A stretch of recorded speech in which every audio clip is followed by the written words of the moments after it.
Bueno, muy buenos días a todos. Queremos agradecerles su presencia, agradecer a la Presidencia de la República por haber atendido nuestra invitación.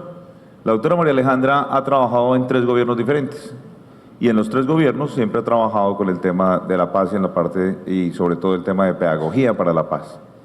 Pero el programa que ella tiene como asesora de Presidencia de la República es muy novedoso porque ha diseñado la conversación más grande del mundo. Yo quisiera saber, doctora María Alejandra, ¿qué es eso que suena como tan bonito? Aquí Sí.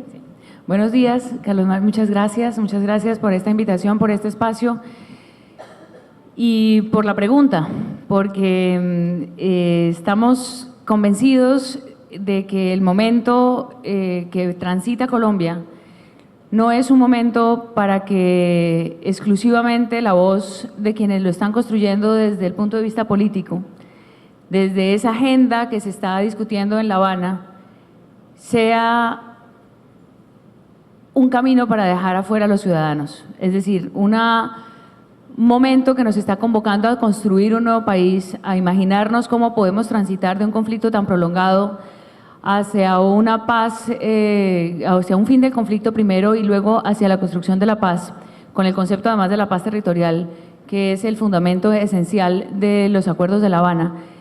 Deje a los ciudadanos con los brazos cruzados mientras asiste a miles de conversaciones o a cientos de conversaciones que se privilegian por los medios de comunicación y que dejan solamente que las voces de los políticos y que las voces de quienes están en la mesa sean las que nos marquen un poco la línea para hacernos de alguna forma un acompañamiento a la opinión.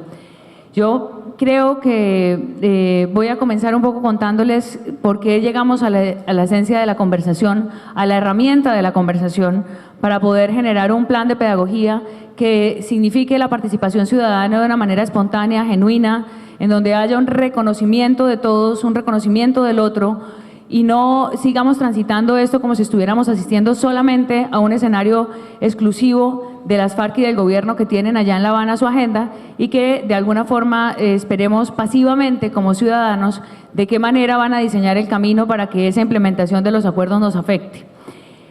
Cuando llegó el momento de tomar la decisión de emprender el diseño de este plan, me encontré un libro que se llama ¿Por qué la guerra?, en una pequeña librería de Bogotá. Y es una carta que Albert Einstein le envía a Sigmund Freud en el año 32. Estamos entre guerras en esa carta. Y es bellísima la carta, pero básicamente Einstein le dice a Freud, oiga, yo como científico ya no tengo respuesta a esta pregunta que me han hecho desde la Sociedad de las Naciones. Yo creo que usted, señor Freud, que está trabajando en el ser humano, en el funcionamiento del cerebro, de las emociones, debe tener alguna respuesta adicional, porque a mí, desde la ciencia, se me agotó la forma de llegar a esa respuesta.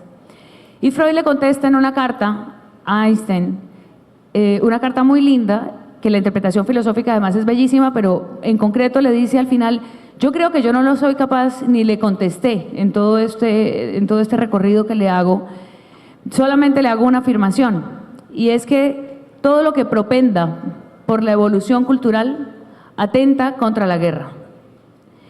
Entonces, planteado un concepto de estos tan grandote, como decir una evolución cultural, para una respuesta tan compleja en la que los colombianos hemos estado tratando de rascar un pedacito de verdad y un pedacito de respuesta durante tantos años, resulta que nos encontramos frente a una ecuación tan compleja que tiene tantas variables que cada vez se ha presentado como más difícil de resolver. Y llegado el momento en el que pareciera que por lo menos una parte del conflicto se va a resolver vía un acuerdo de negociación, pues necesitamos empezar a imaginar que es posible tomar eso como pretexto, como una oportunidad para empezar una evolución cultural.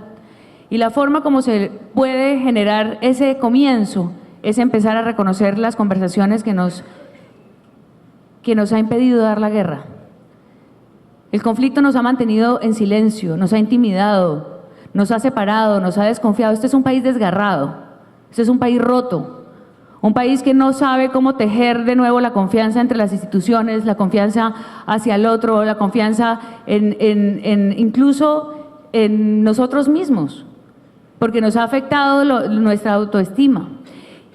¿Cómo podemos empezar a reconstruir eso? Y ahí nos planteamos, empezamos a encontrar que en asuntos de innovación social, incluso en innovación de política pública, el tema de la pedagogía para la paz no hay un solo concepto para hacerlo, porque hay muchas formas de hacer pedagogía para la paz a partir de las experiencias que sugiere la pedagogía, pero de las experiencias individuales y colectivas que puede significar encontrarle sentido a la paz desde nuestras propias realidades. Entonces, decir que hay una sola forma de hacer pedagogía para la paz es imposible. De hecho, en todo este trabajo nos hemos encontrado con cientos y miles de experiencias en el sector educativo, pero también en otros escenarios que todos los días hacen pedagogía para la paz, que todos los días ejercen la pedagogía para la paz.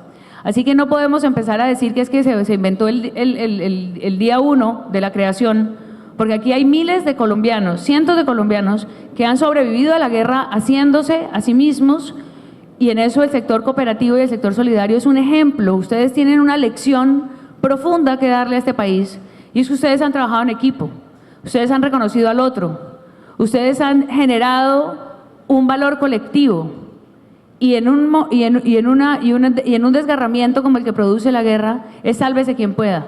Y yo creo que justamente la conversación es un puente para ver si vamos construyendo poco a poco un lugar a donde llegar entre todos, y que no signifique seguirnos desgarrando y seguirnos peleando entre nosotros para poder llegar a la paz. Cuando uno ve las estadísticas y las encuestas y un poco asiste a determinados foros, encuentros, etcétera, se da cuenta que estamos viviendo esto como si estuviéramos yendo a un funeral.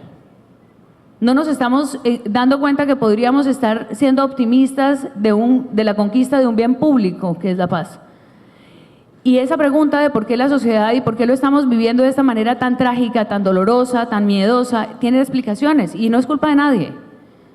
Es que hemos estado atravesados por muchas emociones, porque bien hayamos sido víctimas directas o no hayamos sido víctimas directas de la guerra, tenemos un ADN, una impronta, mejor que un ADN no, bórranlo del ADN, una impronta de dolor, digamos de marca, que tenemos que reconocer y que tenemos que empezar a decir, oiga, esto nos duele, y nos duele tanto que tenemos que empezar a reconocer de qué manera hacerlo, y no para buscar certezas ni respuestas gubernamentales ni respuestas oficiales, porque las respuestas no están.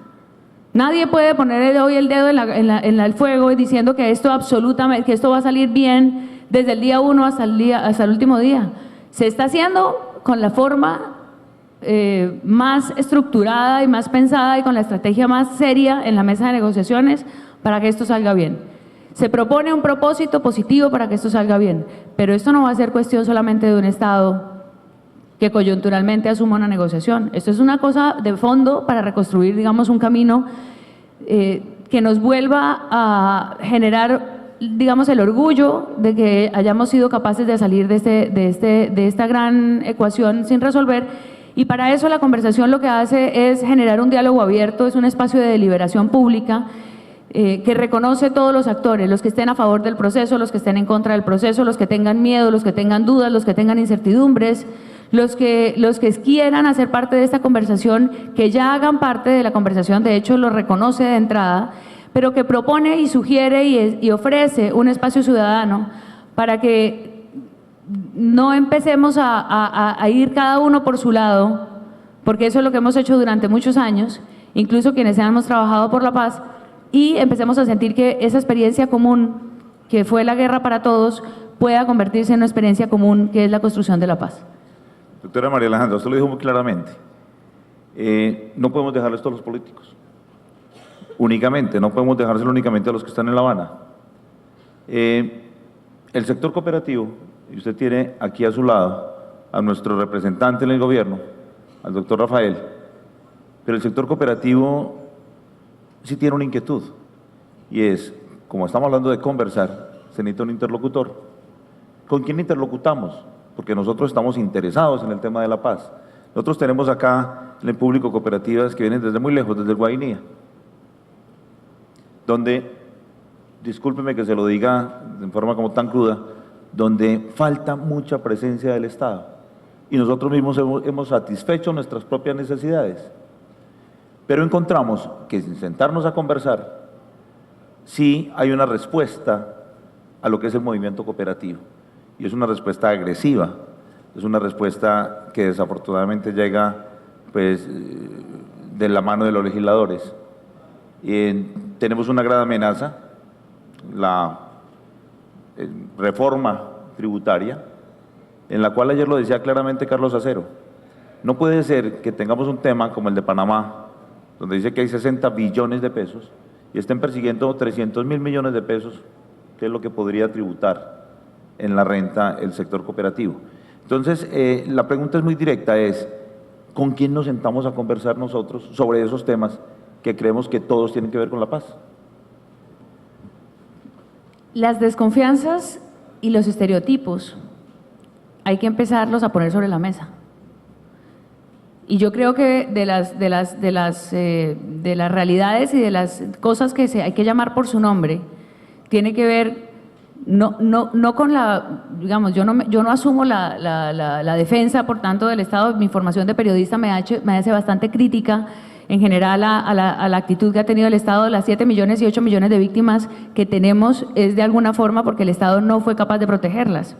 O sea, hay una cantidad de historias que hay que ajustar para que el Estado cumpla con su labor, pero sobre todo que defina la esencia de con quién puede empezar a trabajar y debe, no que empezar, con quién debería haber trabajado durante mucho tiempo para entender el territorio, para entender las esencias de las diferencias territoriales y de las regiones. Pero empecé hablando de la estigmatización y las desconfianzas, y también de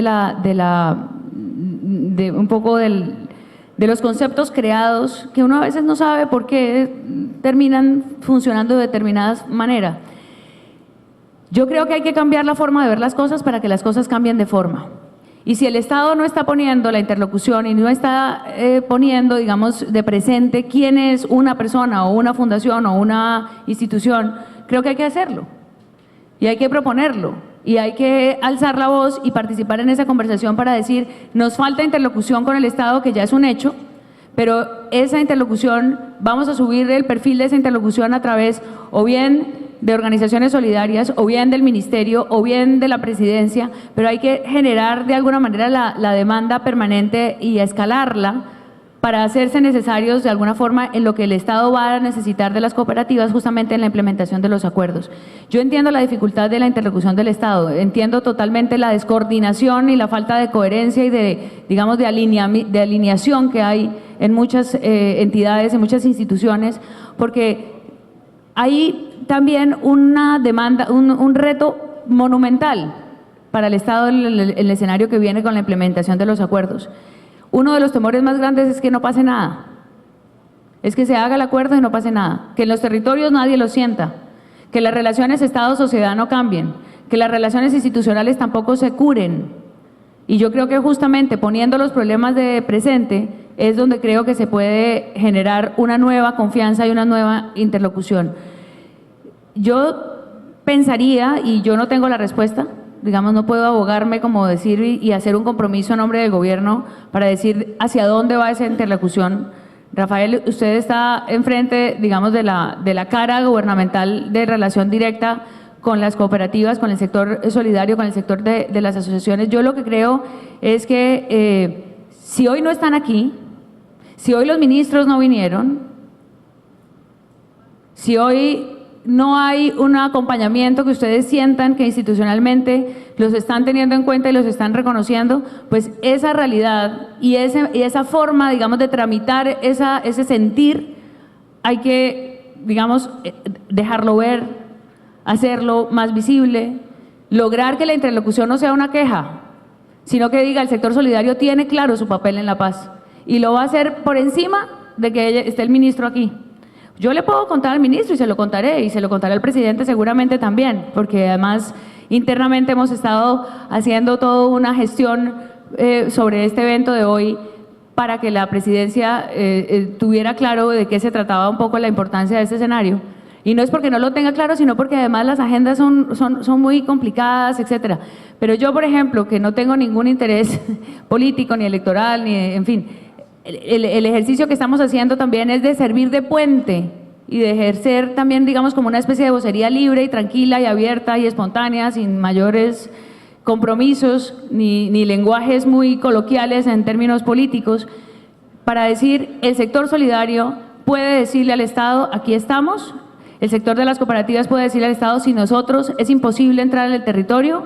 Nosotros sabemos qué pasa en el territorio, nosotros sabemos cómo producir desde el territorio, nosotros sabemos cómo participar en las economías campesinas, sabemos cómo intervenir en lo que el punto 1 plantea, tan necesario para reconocer cómo cambiar el sistema de producción y poder hacer un trabajo en equipo y poder ganar todos, etcétera. Todo este tema, ustedes tienen la forma de salir a decir, aquí estamos. Y una vez que estén ahí, va a ser imposible que no se reconozcan, digo yo. Antes de que el doctor Rafael nos conteste, porque yo quisiera escucharlo a él también como gobierno, ayer en esta misma silla estaba sentado el senador Robledo, y él nos dijo, o dejó un mensaje que yo no lo tengo tan claro. ¿Usted cree que la mejor manera de que nos hagamos visibles es que tenemos que llenar la Plaza de Bolívar, es que tenemos que movilizarnos, o es que tenemos que tener un plan de lucha? Pues eso en una democracia la protesta existe, eso es legal, eso es legítimo, eso fortalece también la deliberación política, la deliberación pública. Pero yo, que estoy, digamos, trabajando desde el punto de la acción proactiva, de la participación de la conversación, elevemos esta conversación, traslademos la conversación del sector cooperativo a los lugares de las instancias más visibles para que participen de esta conversación muchos más. ¿Por qué? Les voy a contar una encuesta que hemos hecho sobre la conversación. Y cuando se le pregunta a la gente si usted está conversando, está diciendo sí, estamos conversando de la paz. ¿En dónde? En la casa. ¿En dónde? Con los amigos. ¿En dónde? En el trabajo. ¿En dónde? En el colegio y en la universidad. ¿En dónde? En las redes sociales, el 5%. ¿En dónde? En los foros, seminarios, encuentros, el 4%. Tenemos una conversación que solamente da la vuelta y nos perseguimos la cola. El Movimiento por la Paz conversa entre ellos. ¿Quiénes vamos a los seminarios, a los foros, a los encuentros? Solamente los mismos. Necesitamos abrirnos a otros escenarios. Y yo creo que si el sector solidario conversa entre sí mismos, van a alimentar entre ellos, obviamente, entre ustedes, perdón, obviamente la fuerza que tienen, pero ustedes tienen que salir a conversar con otros sectores. Y yo creo que una de las formas de hacerse sentir, de levantar la voz, puede ser una marcha a la Plaza de Bolívar, que no cambia nada. Pero si esta conversación se amplía a otros sectores y se empiezan a identificar quiénes son los interlocutores necesarios de esta conversación y se mantiene la práctica de la conversación. Mire, conversar no es lo mismo que dialogar, conversar no es lo mismo que hablar. Conversar viene digamos, en la esencia de conversar hay una transformación. Y se supone que quienes participan en la conversación se transforman y no son los mismos al terminarla. Por eso la etimología de la palabra nos sugiere eso, que es conversar para un cambio. Entonces yo lo que creo es que si entramos un poco en esa lógica, y me da pena que promueva tanto la conversación, pero es que creo profundamente ahora en este camino también de mejoramiento, si se quiere, de las condiciones básicas que tenemos como sociedad, y es que antes de descalificarnos, que es tan fácil, de salir a descalificar al otro y de dejarlo por el piso, para poder imponer nuestra mirada, para poder salir airosos de un debate diciendo gané, mantuve mi propuesta, fui mejor que el otro, empecemos a conversar. Eso lo están haciendo en muchas sociedades y lo están haciendo además como proyecto de construcción de política pública. Entonces es quizá como la profundización de esta conversación entre el sector cooperativo y las instancias necesarias, que no necesariamente el Estado puede estar, pero puede también llegar al final.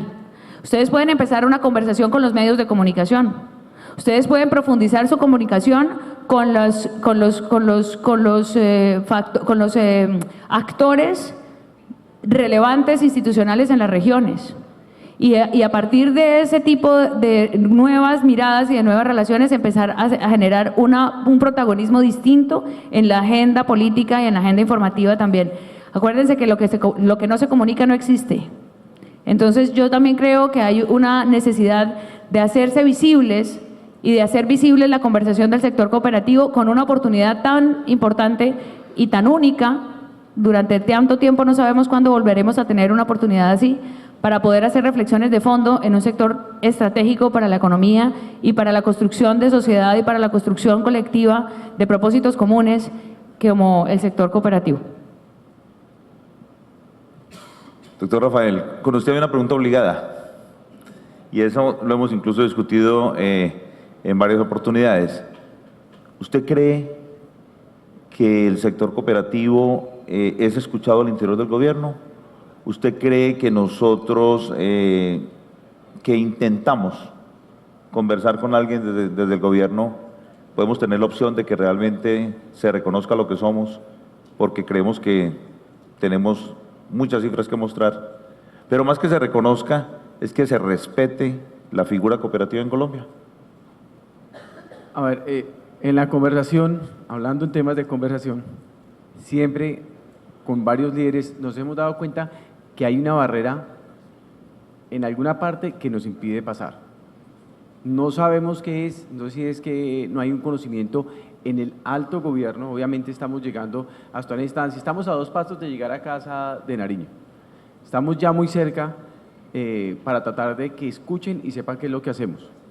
Se reconoce por los actores del posconflicto o del conflicto que nosotros somos claves para llegar a ese acuerdo de paz en el país. Pero no sé qué es lo que está pasando. Este sector lo que tiene es una cosa muy particular, o entre sus muchas cualidades, tiene una que a mí me gusta, es la persistencia. Que a pesar de que muchas veces hemos buscado que nos abran puertas y no nos las abren, seguimos insistiendo a través de la confederación, a través de las federaciones, desde la misma entidad. Tocamos puertas, generamos una expectativa y muchas veces nos la vuelven a cerrar, pero seguimos, persistimos. Yo creo que nosotros vamos a abrir la puerta. ¿Cómo? No sé en qué momento. Ya logramos hacer que una persona de presidencia de un muy alto nivel, muy cercana al presidente de la República, esté acá con nosotros escuchando nuestras inquietudes.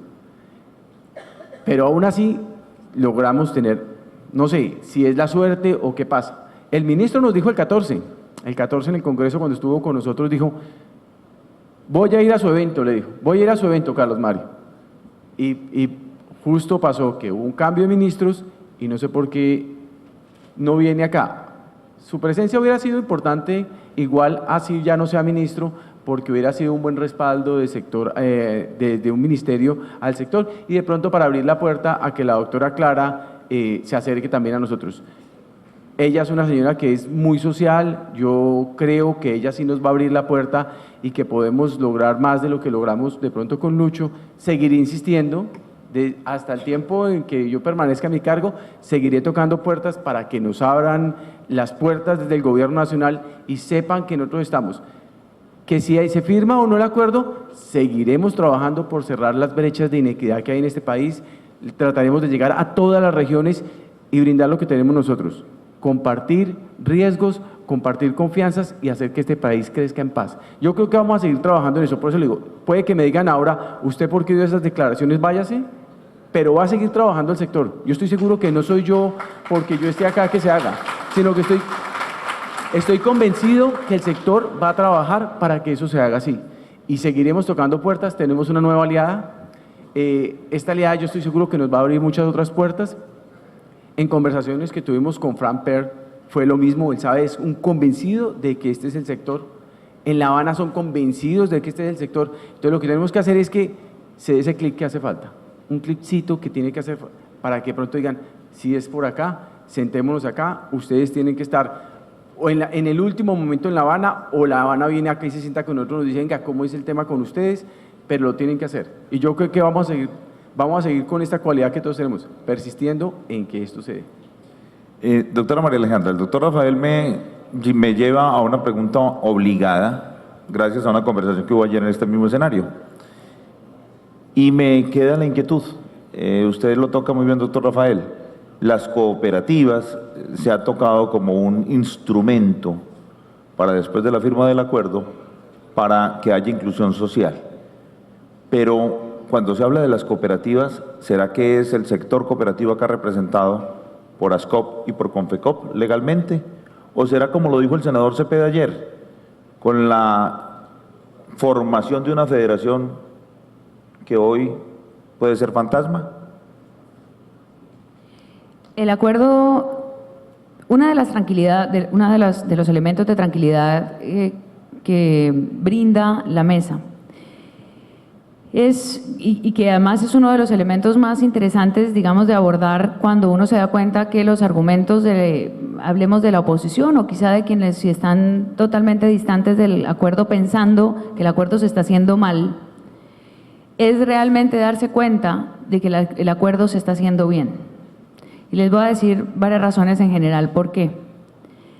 Porque aquí, primero,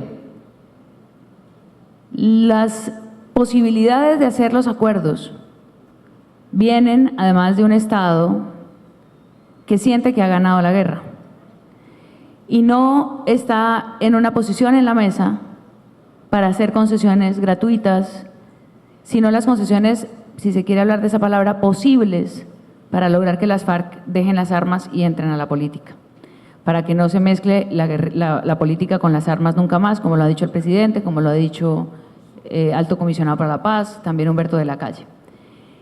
Hacer que sea posible, eso no es renunciar, digamos, a mí incluso me parece que a veces el Estado y el gobierno en la mesa es bastante más cauto del arrojo político que significa estar ya de por sí en una mesa de negociaciones. Es una posición personal. ¿Y por qué digo que es más cauto? Porque si uno mira en detalle los acuerdos, la construcción como se ha hecho los acuerdos, que han sido además una metodología muy interesante, que a 4 manos se redacta línea por línea. Cada palabra tiene un significado, por eso hay tanto celo de no andar dejando los acuerdos por ahí, sino de explicarlos en detalle, porque hay muchas palabras que tienen un origen después de meses y meses y meses de discusión. Entonces, cuando uno ve la forma en la que ha trabajado la mesa, sinceramente, y digamos que yo reconozco que el Estado ha sido incapaz de hacer acuerdos de paz durante todo este tiempo, como todos los ciudadanos lo sabemos, ese acuerdo se está construyendo de una manera segura. Ahora bien, lo que pasa es que entender por qué se está haciendo ese acuerdo con las FARC es otra cosa. Esa sensación de entender que hay un desequilibrio entre lo que se negocia en La Habana y lo que muchos ciudadanos, sin necesidad de portar las armas, no han recibido del Estado. Ese desequilibrio profundiza de alguna manera esa distancia que tiene el Estado con los ciudadanos al decir, entonces tengo que ser guerrillero para que me reconozcan, entonces tengo que haber sido guerrillero para que el gobierno se siente a escucharnos, entonces tengo que estar del otro lado de la legalidad e incumplir las normas para que haya un Estado que me atienda.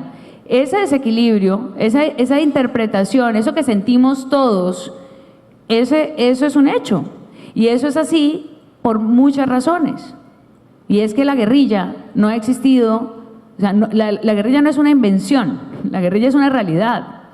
Y la guerrilla ha estado presente en las tomas de decisiones como referencia de toma de decisiones de la política durante los últimos 60 años o 50 años o 40, hay gente que dependiendo del periodo que uno quiera trabajar.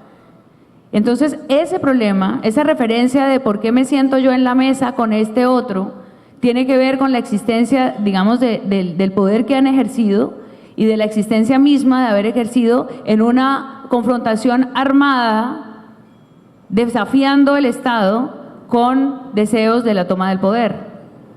Alguna vez, voy a contar esta anécdota, en el Caguán, sentada con Manuel Marulanda esperando un escenario de negociación, una mesa de negociación que estaba por comenzar, yo tuve la oportunidad de preguntarle algo que a mí me llenaba siempre de curiosidad para entender a las FARC y para entenderlo a él también, o para por lo menos conocerlo, más que entenderlo.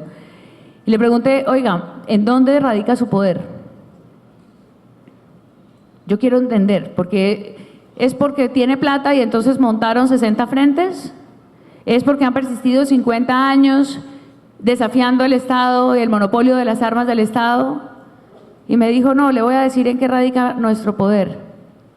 Nosotros en las FARC tenemos un trozo de carne y lo lanzamos al Estado y vemos cómo se despedazan los lobos. Ese día me quedó a mí claro cuál es la forma de ejercicio de poder, o sea, lo que representa el ejercicio del poder o la concepción de poder, como ustedes lo quieran llamar, de lo que ha significado la presencia de las FARC entre nosotros y la presencia de un fenómeno social que no es tampoco de otro planeta, es de este país. Los guerrilleros son colombianos y tienen tías y tienen familias y tienen hermanos y tienen primos y tienen tíos y se han criado en esta misma sociedad. Pero ¿qué pasa? Que para ellos es fácil desafiar el poder porque es lanzar el trozo de carne. ¿Y qué pasa? Aquí queremos cambiar la ley de las cooperativas. ¿Y qué pasa? Entonces, de este lado, el procurador, el fiscal se agarra, el Congreso se agarra, el presidente se agarra, el senador no sé cuánto, y vemos cómo de este lado todos estamos en una incertidumbre de saber a quién le damos la razón para ver quién es el más fuerte, y mientras tanto ellos se cruzan de brazos y dicen, bueno, otra propuesta, la siguiente del día. Entregamos las armas de a poquitos, y aquí todo el mundo se agarra y entonces sí ve. Yo le decía al presidente Pastrana en estos días, presidente, ¿con qué argumento oponerse al proceso de paz usted? Usted. Es que es la misma clase dirigente la que está haciendo la paz. Todo este rollo para decirle, yo sinceramente creo que la paz territorial, la promesa de la paz territorial hay que hacerla cumplir. Y hay que hacerla cumplir desde los mismos territorios, con una esencia fundamental, y es la palabra que se repite con más frecuencia en todos los acuerdos, y es la participación. Si esa participación no se vuelve efectiva, no se trata de un acuerdo entre las FARC y el gobierno para cambiar la legislación, ni para cambiar el escenario del cooperativismo, ni de la asociatividad, ni de ningún otro tema. Se supone que vamos a construirla en los territorios y entre todos esa implementación. Si uno ve los acuerdos, la verdad, los acuerdos lo que hacen en buena parte es acelerarle al Estado las tareas que ha dejado de cumplir durante mucho tiempo. Y una de esas tareas es el fortalecimiento institucional, el fortalecimiento de la interlocución para que estos sectores se sientan representados. Yo no creo que de La Habana venga una nueva legislación para el sector cooperativo. Eso traicionaría la esencia fundamental de los acuerdos.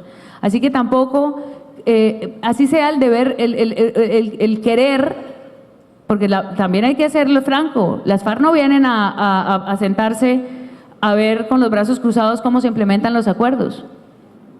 El acuerdo está construido entre dos partes.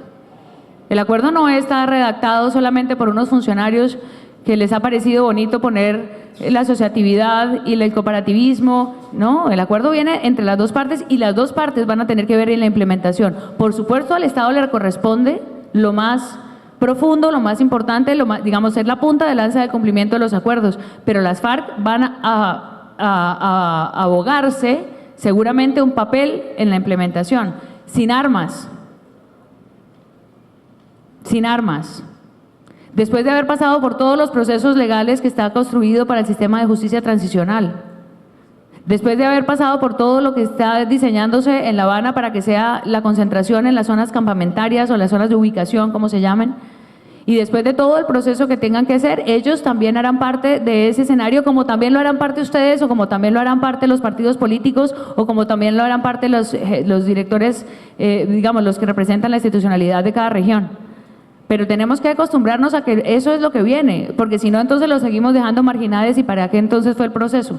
Ellos se tendrán que ganar por su cuenta el lugar que sea, del tamaño que sea, dentro del juego democrático. Y de eso no va a depender ni que Santos les haya puesto un escenario en La Habana o no. Eso solitos tendrán que hacerlo, y serán los ciudadanos, a través también de una deliberación abierta y profunda, quienes decidan qué tanto juego le dan. Pero hay que pasar de la intimidad, y ellos se van a tener una cosa adicional, y es que ya no van a tener el arma que intimida y el arma que obliga. Si ese tránsito se da, que es a lo que tenemos que apostarle de alguna manera, pues las reglas del juego no se van a imponer, porque las FARC no están en el Congreso cambiando las leyes, y para que lleguen al Congreso tienen que transitar por la vía democrática. El regalo de entrar a la democracia no es el acuerdo de paz. El acuerdo de paz es solamente el camino para que dejen las armas y transiten a la política. El papel que tengan en la política se lo tendrán que ganar ellos. Doctora María Alejandra, según eso yo le tengo una propuesta. Cuénteme. Me atrevo a hacerle nombre de 6 millones de colombianos asociados alrededor de las cooperativas, de 18 millones de colombianos que se impactan del sector cooperativo, teniendo en cuenta los grupos familiares. Me atrevo a hacerla a nombre de la economía solidaria, los fondos de empleados y las mutuales. Y es muy concreta. Nosotros ya tenemos diseñado un plan para la paz. Y está trazado Cooperativas por Colombia 2016-2020. Aquí el doctor Acero tuvo la oportunidad de hablar en la instalación de este evento. Y la propuesta es, ¿con quién nos sentamos a conversar? ¿Usted nos puede servir a nosotros Sí, como mediadora? Yo me inmolo aquí delante de ustedes para decirles que esta conversación está comenzando. De verdad, es decir, la voz disonante tiene de alguna forma que ser cada vez más insistente y cada vez más protagonista. Yo me siento con una responsabilidad inmensa porque yo la verdad que ejerzo este papel de una manera muy espontánea, muy tranquila, sin prevenciones, y se puede con el presidente directamente. Le digo una cosa, me queda más fácil decirle al presidente que se siente con ustedes que decirle a Frank Pearl o a decirle a Sergio Jaramillo que se sienten por las agendas y por las cosas tan complejas que tienen, y sobre todo por una cosa que es importante entender. Lo primero que tiene la Comisión de Negociadores en La Habana es la misión de cerrar el acuerdo. Y el acuerdo tiene unas reglas que se han puesto claramente sobre la mesa. Y es que nada está acordado hasta que todo está acordado. Esa metodología se decidió. Y es una metodología que también ha impedido que se haga mayor difusión y que se haga mayor apropiación de los acuerdos, porque todavía hay temas pendientes por resolver. Y también por una cosa, porque la percepción de esa mesa es firmemos para que el entorno no nos impida llegar al objetivo primordial, que es eso. Yo les hago una pregunta y me gustaría de pronto que si logramos tener la forma de que algunos intervengan, lo podemos hacer. ¿Ustedes creen que el acuerdo posible con las FARC va a ser el acuerdo que deje contentos, tranquilos y satisfechos a los colombianos? ¿Es el mismo acuerdo? No. Entonces hay una cosa, el Estado tiene la obligación de hacer ese acuerdo y de cumplir esa agenda y de hacerlo bien, el de La Habana. Pero también tiene la obligación de abrir la puerta para que los ciudadanos entre nosotros decidamos nuestras agendas y nuestros temas y nuestros propios acuerdos. Entonces, la interlocución con el presidente, y en eso lo he asumido con los alcaldes del Cauca, lo he asumido con los alcaldes del sur del Valle, en otros escenarios donde de alguna manera también me ofrezco de mediadora para generar ese intercambio, y se ha logrado. Entonces, no sé en qué tiempo, pero a partir de la reflexión que se dio hoy, con la venida o no la venida de los ministros, del presidente no sé qué, hay ya un precedente que deja que esa propuesta que ustedes tienen la conozca el presidente y la conozca el gobierno. Pero yo le doy otro consejo, que la conozca el país. Porque una vez que la conozca el país, va a ser mucho más importante y se va a convertir en un referente de discusión y de debate y de trabajo y de opinión, si se quiere. Esta jornada se llama jornada de opinión, y jornada de opinión para la convivencia. Así que no podemos estar pensando en que vamos a generar unas opiniones y que vamos a mover la opinión para generar más diferencias, más distancias y menos puentes hacia la convivencia. Si ustedes definen que su primera agenda es la de mejorar la interlocución con el Estado, pues hay que ponerse ya a conseguir que eso pase. ¿Y lo otro que estaba diciendo era qué? Que lo vamos a utilizar. Ah, no, de la pregunta sobre, eso sí, y con mucho gusto hasta que yo esté ahí, hasta que se pueda. La pregunta sobre si el acuerdo es el mismo. Yo creo que ayer unas personas, hablando de la conversación, me decían, unos filósofos y unos académicos que están trabajando este tema, me decían, ¿por qué no? Porque esto va en contra un poco de la política normal de comunicaciones de un gobierno, y los gobiernos tratan de dar resultados y de dar certezas siempre sobre los temas. Esto se está cumpliendo, esto se está haciendo, etc. En La Paz es muy diferente. En La Paz hay que reconocer que estamos en una incertidumbre. Es así. No todas las preguntas tienen respuesta, y no hay que esmerarse por dar respuestas que no son, ni tampoco, o están apresuradas, o no les ha llegado el momento. Hay muchas respuestas sobre el proceso de paz a los que no les ha llegado el momento porque no están, no existen, todavía no hay cómo darlas. Y es importante que los ciudadanos sintamos que si esa incertidumbre es parte de este proceso de paz y de construcción, nosotros sí podemos hacer, digamos, algunos procesos de certidumbre y de trabajo que no necesariamente tienen que venir del Estado.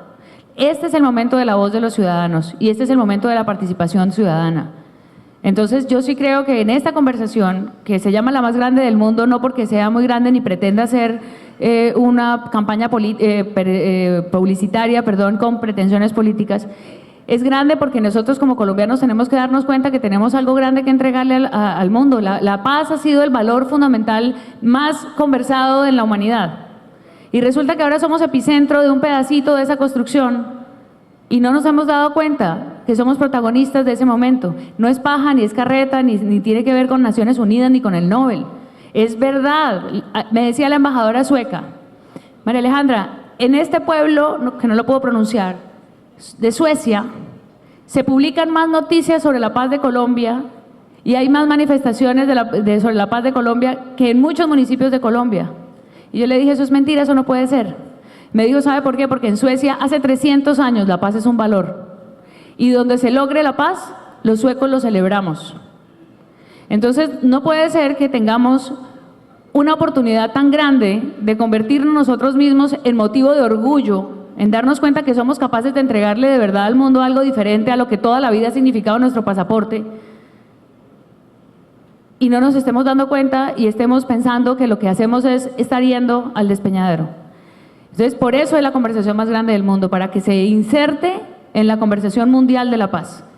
De la paz de Colombia está hablando el Papa, que no somos católicos y no nos importa. Bueno, también están hablando los líderes políticos, pero también están hablando los líderes de otras religiones y de otras organizaciones basadas en la fe. De la paz de Colombia realmente se está generando una expectativa profunda. ¿Y qué vamos a decir? Llegó el acuerdo, pero nosotros creemos que no, que eso no sirve y entonces creemos la guerra. ¿Y volvemos a qué? El 20 de febrero del 2002, y con esto termino, se terminó el proceso en el Caguán. A las 8 de la noche el presidente Pastrana dio el discurso hace 15 años, o estamos en 15 años, o 14. Al otro día, todos sabíamos qué debemos sentirnos y qué hacer. Siquiera se acabó el proceso. Los medios de comunicación cubrían los tanques y los aviones y los soldados yendo a la zona de distensión. Claro que la zona de distensión fue un trauma para las personas que estuvieron allí. Yo viví allí 4 años, pero al final lo que quiero significar con eso es que si mañana se acabara el proceso de paz, ¿quedaríamos tranquilos?